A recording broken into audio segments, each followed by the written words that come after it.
हम कानून लेके आएंगे और कानून में ये लिखेंगे कि दिल्ली के हर इलाके के अंदर, इलाके कॉलोनीज में बांटेंगे, 2700 के करीब कॉलोनीज में दिल्ली को बांटेंगे, और हर इलाके के अंदर जनता की हर महीने मीटिंग हुआ करेगी। जनता तय करेगी कि वहाँ पे सरकारी पैसा कहाँ खर्च होगा, जनता की मर्जी के। जी, ये आप लोगों के एक्शन प्लान में, ये एक्शन प्लान में जी, ये दिल्ली वाले जानना भी चाहेंगे जी, अगर आप इसको बता दीजिए ढंग से।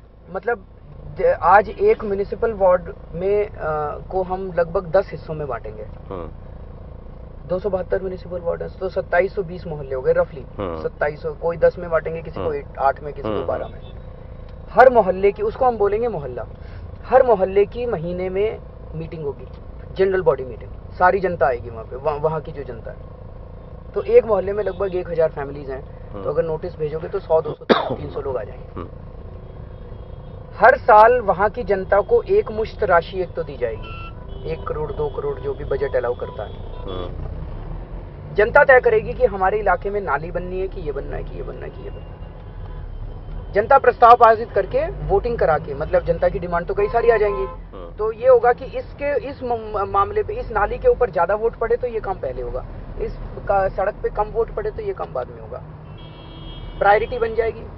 जूनियर इंजीनियर को वही काम कराने पड़ेंगे और जूनियर इंजीनियर को रिपोर्ट करना पड़ेगा मोहल्ला सभा को। जनता तय, अभी आप कोई भी काम कराने चले जाओ एमएलए के पास, कहेगा पैसे नहीं है, फंड नहीं है, फंड खत्म हो गए। फंड तो है, एक ही फुटपाथ तोड़ तोड़ के बनाते रहते हैं, हम देखते हैं। दूसरा, उस एरिया में अब एमएलए फंड बंद कर देंगे, एमएलए फंड खत्म कर देंगे। अच्छा, आपकी सरकार आई तो एमएलए फंड बंद, एमएलए फंड खत्म, ये सारा एमएलए फंड जनता के फंड में चला जाएगा। ये जनता फंड शुरू करेंगे। अच्छा, उसका नाम होगा जनता फंड। चलिए, ठीक है, जनता फंड शुरू करेंगे और ये जनता तय करेगी।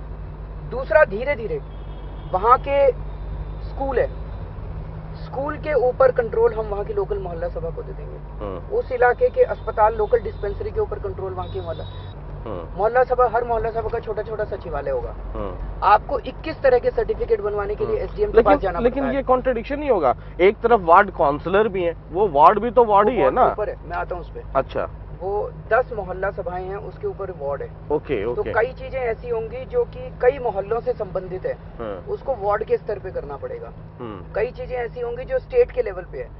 वार्ड के स्तर पे भी आप ज्वाइंट मोहल्ला मीटिंग बुला सकते हैं, 4-5 मोहल्लों की एक साथ। मतलब पहले जो सबसे छोटी यूनिट दिल्ली में होगी वो होगा मोहल्ला सभा, और एक वार्ड निर्णय जनता लेगी। एक वार्ड में 10 मोहल्ला सभा, 10 मोहल्ला, उसके ऊपर वार्ड, और वार्ड के ऊपर फिर एमएलए।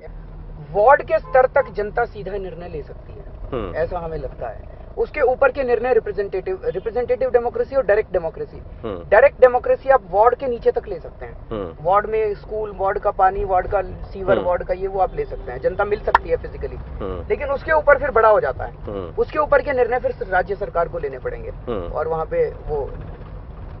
तो मोटे मोटे तौर पे ये है, और हमारा सपना ये है कि साल 2 साल के अंदर जब ये मोहल्ला सभाएं मिलने लगेंगी, मैच्योर हो जाएंगी, तो दिल्ली विधानसभा के अंदर शुरू में हम कुछ सब्जेक्ट्स बनाएंगे, इश्यूज बनाएंगे। यानी कि विधानसभा में कोई आप कानून बनाते हैं, मान लीजिए 3-4 सब्जेक्ट्स रख दिया हमने, ठीक है। उन सब्जेक्ट्स पे अगर कानून बनाते हैं तो मोहल्ला सभाओं को अप्रूवल लेना होगा, एडवांस में एक कॉपी भेजी जाएगी, और 2/3 मेजॉरिटी चाहिए। जनता अपनी में चर्चा करेगी और शुरू में राय रखेंगे कि मोहल्ला सभाएं अपनी राय दें। लेकिन आप ये सोच के देखिए, 2700 में से मान लीजिए 2000 मोहल्ला सभाएं एक चीज के ऊपर अपना ओपिनियन देती है, किसी सरकार की हिम्मत नहीं है जो उसके खिलाफ चली जाए। ये पॉलिटिकली बहुत बड़ी बात हो जाएगी। लेकिन ये आपको लगता नहीं है कि इससे बहुत सारी चीजें लिंगर होंगी, समय लगेगा? उल्टा है, सरकार के अंदर बैठा हुआ मंत्री तब तक नहीं करता जब तक पैसे ना खिला दो, तब लिंगर होती है। सेटिंग नहीं हो रही है जी, बीजेपी वाली भी मांग रहे हैं जी, कांग्रेस। यहाँ तो एक मोहल्ला सभा बैठी और हाथ के हाथ निर्णय हो गए।